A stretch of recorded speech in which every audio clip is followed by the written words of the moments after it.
After cheering Indy on at his last soccer game of the season, we traveled an hour south to the Raising 'em Right Homestead. This farm is owned by some truly amazing friends of ours. It was awesome to get our family out of the house for a while, spend time with friends, eat some great food, and even learn a thing or two about how we can improve livestock practices at our own home. But after a long day of travel, we made our way back north, feeling tired but also inspired.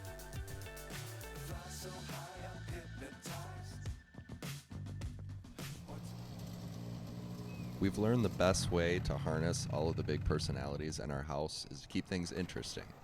I asked the boys to help me build a new compost pile, and they just went and did it. Sure, I still handled some of the more hazardous tools, but they did literally everything else. It's so amazing to be able to look back at older videos and see how they went from being these little kids to being the independent young men that we see now.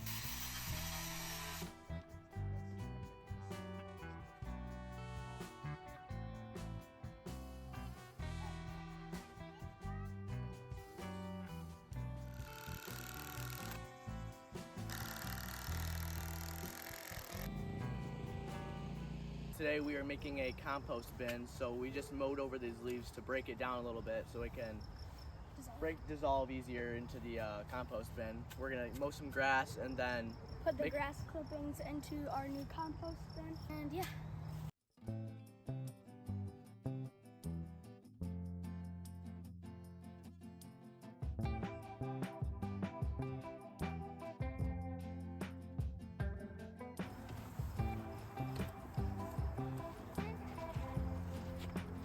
Okay, now that we're done moving the mowed leaves into the compost, we're gonna start layering the mowed grass clippings with the leaves so it can just be layered.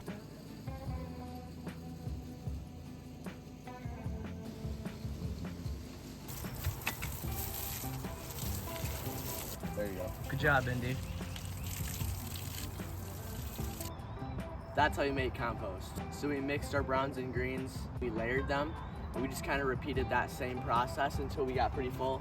And we kept layering it with water and mixed it in. We're gonna check the temperature and in a few days, and it should be up to like 100 degrees in here. And that's a good sign of it's gonna be a nice soil. So I promised Bree I'd use some of the pork we bought from our friend's farm that you saw earlier in the video to make one of our favorite meals for dinner. I'll show you how I make it later in this vlog. But first, we had to move our own pigs to new grass. We're just moving our pigs today, so we just kind of wanted to show you guys. Hey.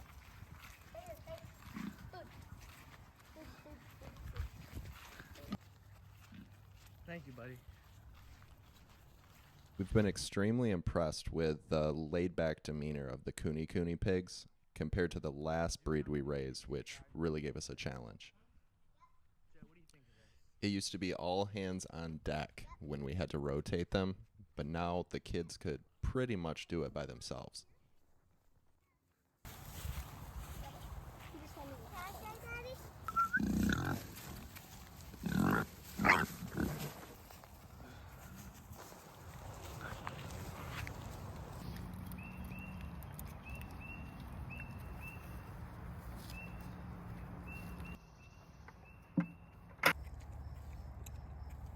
How many volts? 6,007. Nice. As promised, this is our family's favorite way to cook pork chops or pork steak.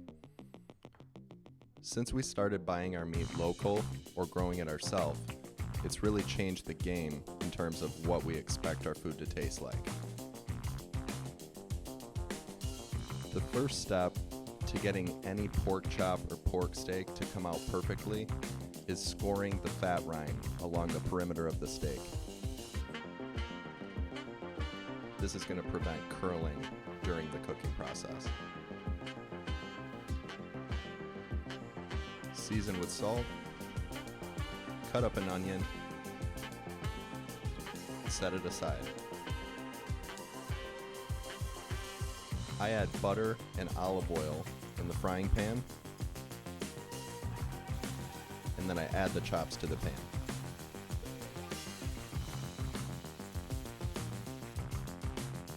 Once they're brown, about 7 minutes, flip them over. Add the butter from the pan to the top to prevent them drying out. After 7 minutes on both sides, remove both, and then add the onions to the pan.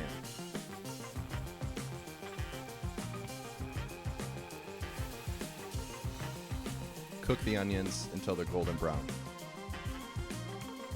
Then add about a half a bottle of red wine. Add the chops back to the pan.